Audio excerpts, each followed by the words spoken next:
talk to you about what we call plain language. And really what I'm here to do today is to get you fired up and to get you to care about this as much as I care about it.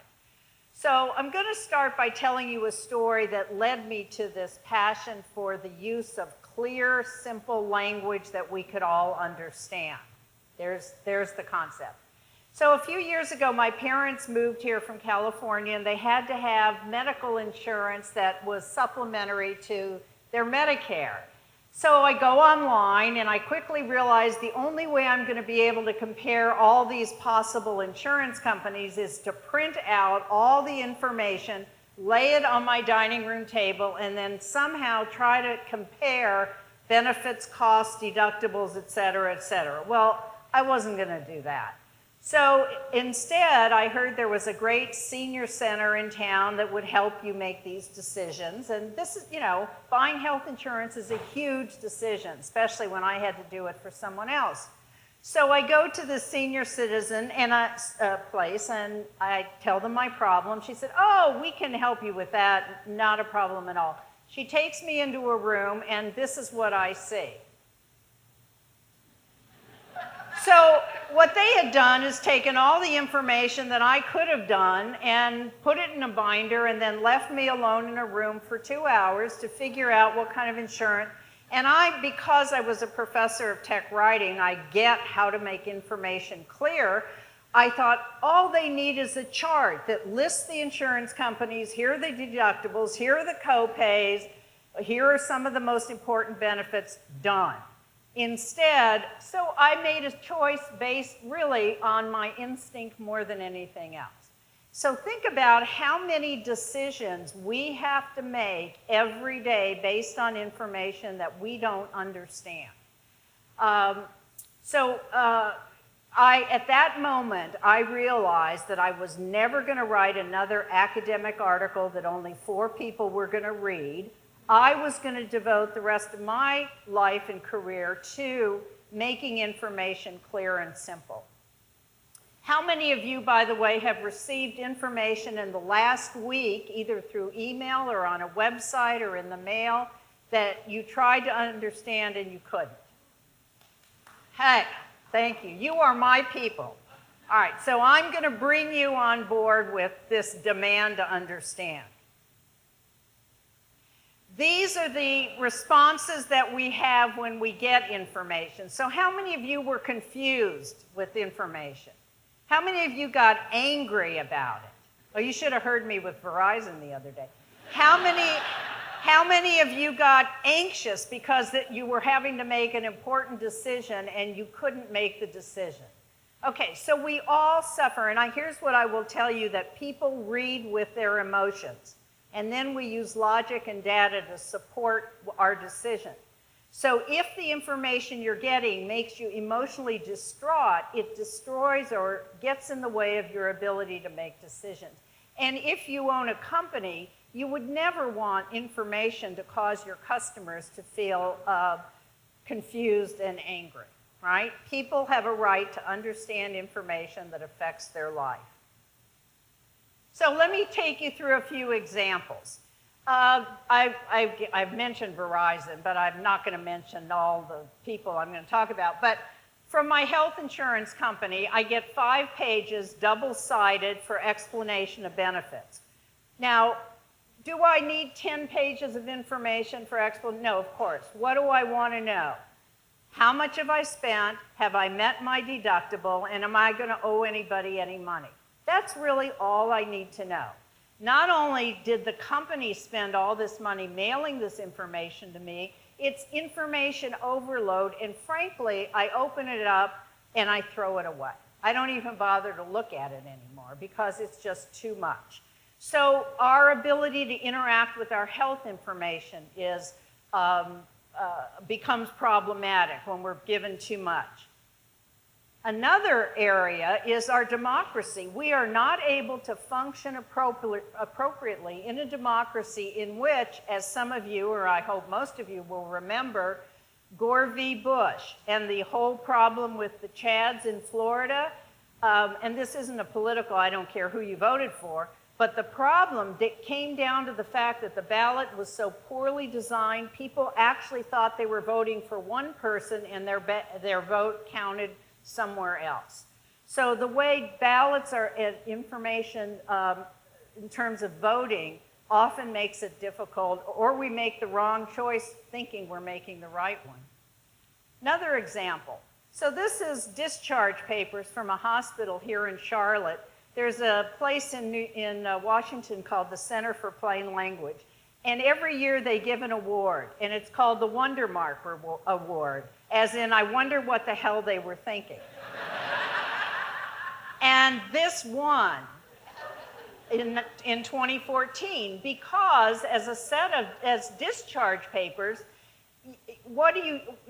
you have no idea how to look at this. Where is your eye supposed to go? What's the most important information? The design is horrible. And they use words like acute coronary syndrome, which really sounds horrible and probably is, but who knows exactly what that is unless you're a doctor. So I'm going to show you one more. And this one, I think because I lived a lot of my life, you know, how many of you have tried to fill out this FAFSA form? Yes. Yes. I would rather have done my income tax. So now, we can look at it and we can all laugh and we can all go, oh my God, don't take me there again. However, this thing has 100 questions, 100 questions, 80 pages of instruction. You hear me that? 80 pages of instructions. Thousands of kids every year do not go to college, not because they don't have the grades and not even because they couldn't get the money, but because they cannot fill out these forms. It's awful. There's a move in Congress to take this form and reduce it to 2 questions. You know, and I keep thinking, if you can do it in 2 questions, why have we been using this, right? I'm mad as hell, I'm not going to take it anymore, right? And what I'm trying to say to you is you shouldn't either, because there are things we can do. One of the things is to demand that information be written. All right, so here's part of the problem. We don't read anymore, right? I mean, you might read a novel, but if you're looking for health insurance, you're not going to go from beginning to end and take it to the beach. You just don't. We scan information looking for what we want to know, right? So here's the problem. Adults in the United States now have an attention span of 8.25 seconds. So when you go to that party and you try to talk to somebody and suddenly they're gone, because 8.25 seconds. Or you're trying to pick out health insurance and after about maybe, if you're lucky, 10 seconds, it's like, oh my God. All right, so here's what I think, I just love this. A goldfish, what do you think their attention span is? 9 seconds. We have less of an attention span than a goldfish, right? And in those 8.25 seconds, we have to make decisions. So how can we deal with this? I am a strong advocate. I work constantly with companies and government agencies trying to make information easy for people to understand. So plain language is proven, empirical evidence, proven writing and design strategies that make it easy for people to find what you're looking for, understand it when you find it, and then know what the heck to do with the information now that you have it. Let me show you a couple of examples. And this first one, I'm going to give you a kind of a little story. So my sister went to a facility, and it was a Medicare facility, or I guess at this point they probably all are. And she thought the billing seemed odd. So she wrote Medicare a letter and said, I think there's some fraud or something going on at this facility. And the Medicare wrote back, oh my God, isn't that unbelievable? So she gets the letter, and this is what it... Okay, now I don't believe in torture on any level, so I'm not going to ask you to read this. In fact, I'm going to do that. Whoop. Oh, okay. There. Don't bother.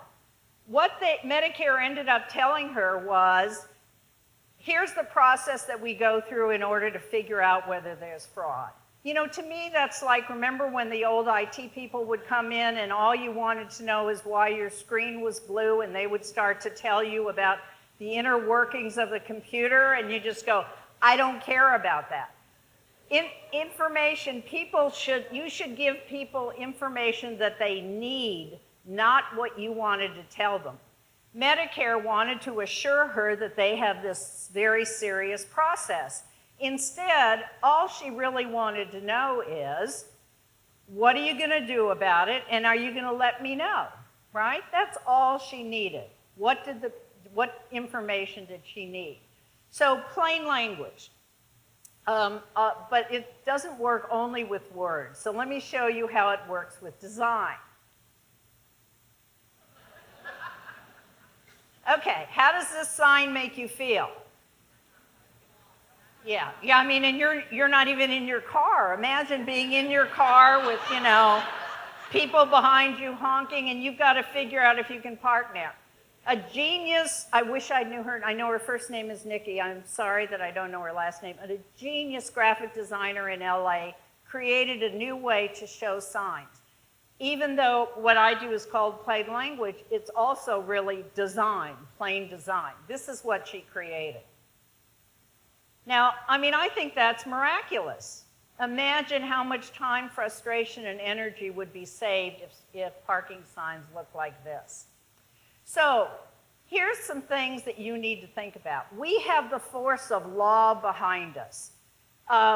Your privacy statements, whether financial or health. Did you know that your investment statement, every time you get it, it's supposed by law to tell you how much you're paying in fees? Who knew? Try to figure out what you're paying in fees from your statement. So there are a variety of laws, retirement benefits, health benefits, that are, the force of law basically says this kind of information needs to be written in plain language. I can pretty much guarantee you that in general, it may be, they may try, but they don't always succeed. So that we have law behind us. So now what can we do? We can do a variety of things. We can call, as I mentioned Verizon, so I might as well keep talking about them. So I ran up a big bill internationally because I kept getting messages from them saying that it's going to cost me another $25, but I thought it meant going forward, and actually it meant, too bad you've already spent it, and now it's going to cost you backwards.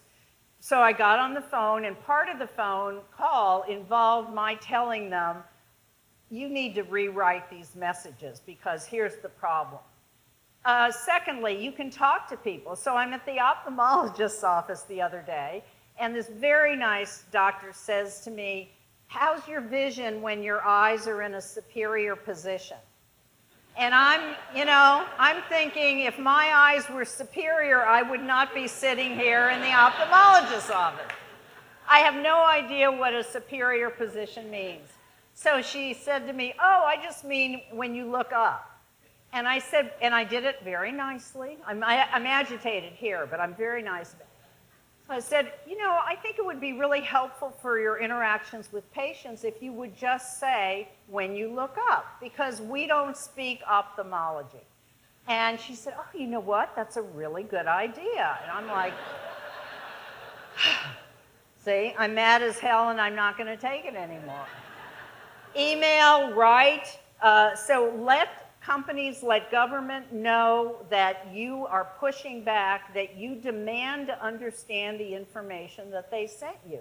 Because you do. Again, you have a right to understand information that affects your life.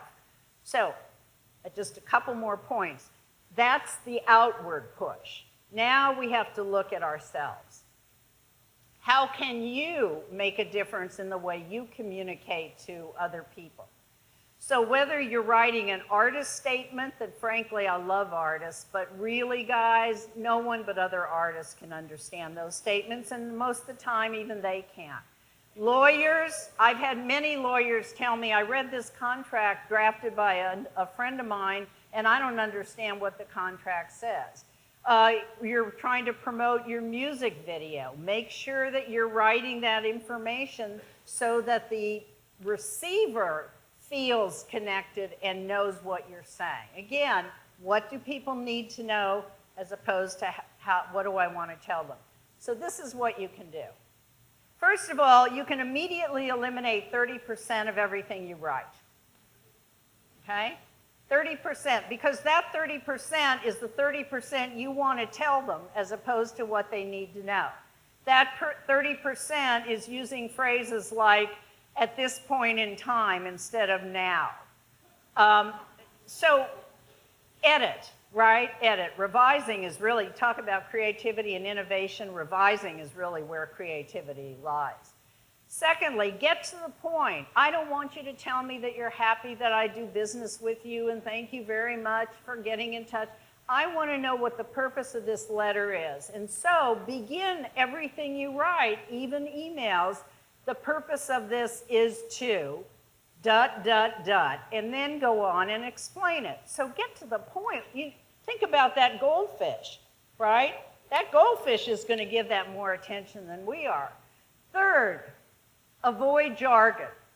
So we all live in okay, I have to use my own jargon to explain jargon. So as an academic, we would call it a discourse community. We all live within a community where we use words that other people who are in our professional community understand, but everyone else doesn't.